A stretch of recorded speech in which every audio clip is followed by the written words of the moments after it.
Attorney Robert Foster, Commander-in-Chief of the Opposition.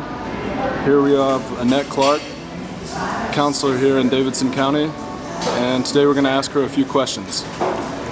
Nanette, tell me how long have you been in practice? Approximately 16, 17 years. What's the bulk of your practice consist of? Juvenile court work, all aspects of juvenile court, and additionally adoption. Have you spent most of your time here in Davidson County? Absolutely. And is that something you feel you're very experienced in? Yes, it is. And what's more, I really enjoy doing it. Are you planning on continuing to do work in the juvenile court? I will, but under a different aspect. I'm taking a job with the state now. We're going to be working for the state, and what department will you be working for? Department of Human Services. And that, let me just ask you, when we talk about doing work in the juvenile courts, are those private cases or retained cases? Or appointed cases, rather? I would say probably 85 to 90% are appointed cases. Are you working GAL or as a parent's attorney or both? A little bit of everything. I got my start doing GAL work and absolutely love working as a GAL.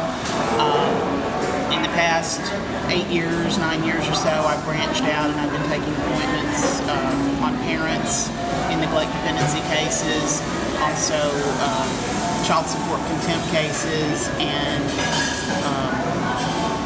delinquency. There's multiple attorneys in Davidson County that take these appointed cases. Oh, quite a few. How would you rate your experience level against many of the attorneys who are doing this kind of work? I would say that probably myself and 4 or 5 others have been there 15 years or more, and 1 or 2, 10 years and above, and then the rest are probably brand new. It's a field that people either love and they stick with, or they rapidly flee from. But now you said you're leaving the field. Yes. And why is that? There have just been a lot of changes over the past 6 months, and that are causing the appointment process to not really happen. We've not been getting cases on child support contempt, and there's now this pending amendment to allow the AOC to make deals with firms and, as I understand, not non-attorneys, but with groups of attorneys to take appointed cases for a lower rate than what appointed attorneys would be making.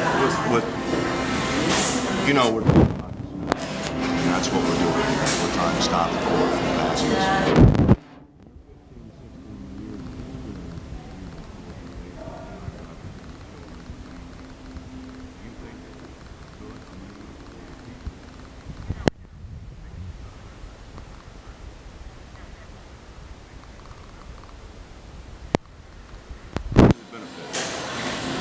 The AOC and the state.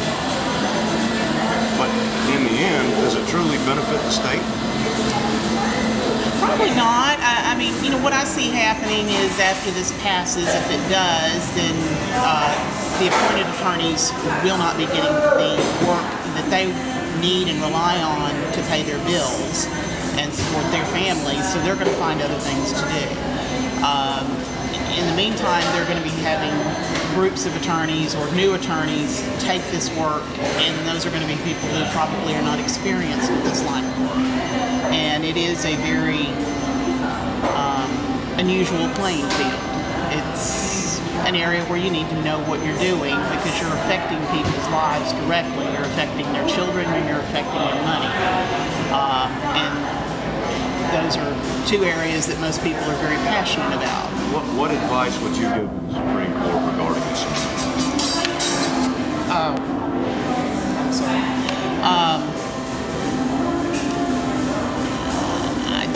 I think there are other ways to make their budget happen other than cutting appointed attorneys out of this line of work. I think there are better ways to do it. It would require some looking at, and But I think this is absolutely the wrong way to go about it. Now, you've practiced for 15 years doing court-appointed work, and we always hear that the hourly rate is $40 out of court, $50 in court. Would you really say that at the end of the day, that's your true hourly rate for the work you do? No. There are cases I've worked where I could have flipped hamburgers and made more money. And why is that? Because we do have caps on these cases, and there are a lot of phone calls, a lot of emails, a lot of meetings that we go to that we need to go to, that we just bite the bullet and go to, even though we know we're not going to get paid for it. So the net result is a lot less than $40 an hour. Absolutely. Okay, well, Matt, I thank you for your time. You've been very helpful, and hopefully we can dispose with this amendment. I think we're in agreement that it's not good for the people of the state of Tennessee. Thank you, Robert.